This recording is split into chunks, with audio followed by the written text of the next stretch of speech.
West Virginia looks to extend a winning streak to 3 straight games in this evening's 5:30 p.m. road game against Texas Tech. After losing their initial road game of the year against No. 6 Oklahoma State, the Mountaineers 3-1, 2-1 Big 12, have won back-to-back games at home against Baylor and Kansas. This is also the second game in a stretch of action on 5 straight Saturdays. WVU lost its initial trip to Lubbock, Texas, in 2012 but has won the last 3 road games in the series.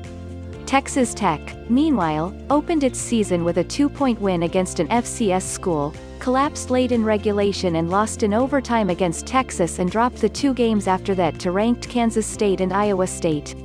The Red Raiders 1-3 are 0-3 in Big 12 play for the first time and haven't been 0-4 in their conference since 1985. They look for a spark today from backup quarterback Henry Colombi, who starts in place of ineffective Alan Bowman. Texas Tech coach Matt Wells is in his second season after a successful run at Utah State.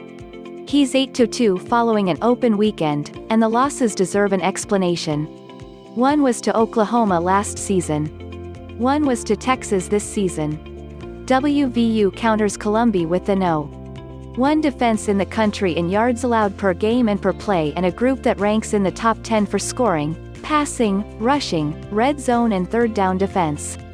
The Mountaineers haven't allowed an opponent to pass for 300 yards in a game since last season's home loss to the Red Raiders, a streak of 7 straight games that Colombi seeks to snap today. Texas Tech averages 310 passing yards per game. The game is being televised by ESPN2. If you believe this is an unusual kickoff time, you are correct.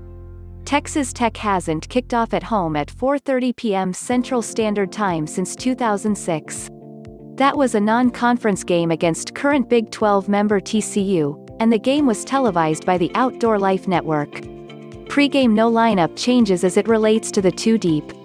Left guard is a game-time decision between Zach Frazier and James Gmiter. This means the team arrived healthy and, presumably, TJ Simmons will play. He's on today's dress list. VanDarius Cowan is out today. He has not played since he was injured early in the second half against Oklahoma State. No Taijh Alston. The defensive end hasn't played this season, but WVU is hopeful he plays in the second half of the schedule. Freshman cornerback David Vincent-Okoli, who has not played this season, is not in uniform today. Bandit Bryce Brand, who is eligible to play today after the NCAA forced him to sit out the first 4 games, is not in uniform. He was on the dress list last week. Freshman defensive end Sean Martin, who has not played this week, is in uniform. He was on the dress list for the first time last week and the staff intended to play him on the final series, but Kansas returned the kickoff for a touchdown. Briason Mays, the backup right tackle who did not play last week, is in uniform today.